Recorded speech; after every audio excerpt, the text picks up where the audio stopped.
आज आपण बनवूया राजस्थानी स्टाईल आलू प्याज पनीरची भाजी। त्यासाठी इथे मी बटाटे घेतलेले 1 किलो, पनीर आहे अर्धा किलो आणि एकदम छोटे छोटे कांदे घेतलेले 1 किलो। आपण आता बटाटे कट करून घेऊ।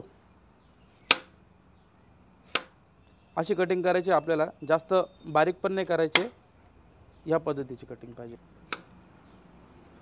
बटाटे कटिंग करून झाले, आपण आता त्याला काढून घेऊ। पनीरची कटिंग करून घेऊ।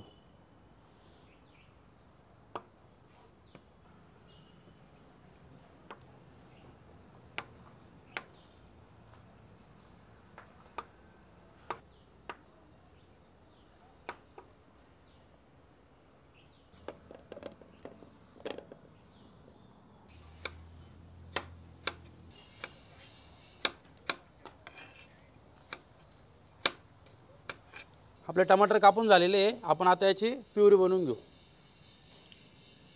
प्युरी बनवण्यासाठी त्यासाठी मी इथे घेतलेले आहे तीळ, काजू कनी, याची आपण आता मस्त पेस्ट बनवून घेऊ।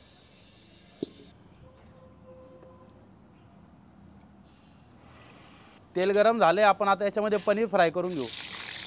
हलके गोल्डन ब्राउन होईस्तोवर आपण फ्राय करून घेऊ। गोल्डन ब्राउन झाले का काढून घेऊ। पनीर आपलं गोल्डन ब्राउन झालेलं आहे, आपण आता त्याला काढून घेऊ। कांदे आपण याच्यामध्ये फ्राय करून घेऊ। गोल्डन ब्राउन होईस्तोवर आपण त्याला फ्राय करून घेऊ। कांदे आपले गोल्डन ब्राउन झालेले, आपण आता त्यांना काढून घेऊ। बटाटे फ्राय करून घेऊ। गोल्डन ब्राउन होईस्तोवर आपण त्यांना फ्राय करून घेऊ। बटाटे गोल्डन ब्राउन झालेले, तुम्ही बघू शकता व्यवस्थित फ्राय पण झाले। आता आपण त्यांना काढून घेऊ। आपण आता भाजीची तयारी करून घेऊ। इथे मी लसूण घेतलेला आहे, चॉप कापलेला, हिरवी मिरची आहे, बारीक कापलेला कांदा आहे, व्यवस्थित फ्राय करून घेऊ आपण 5 मिनिटं। बारीक कापलेले टमाटर, अद्रक लसूण पेस्ट,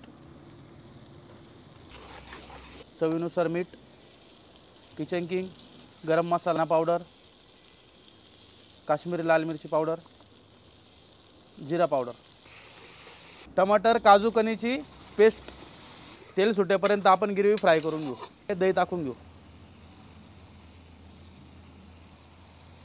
दही व्यवस्थित मिक्स करून घेऊ मसाल्यामध्ये। ग्रेव्ही एकदम मस्तपैकी बॉईल झालेली बघू शकता। मस्त ग्रेव्हीने तेल पण सोडलेले आहे, तरी पण आली तिला। फ्राय केलेले बटाटे, कांदा आणि पनीर घालून घेऊ। व्यवस्थित मिक्स करून घेऊ। आता आपण याच्यामध्ये गरम पाणी घालून घेऊ ग्रेव्हीसाठी।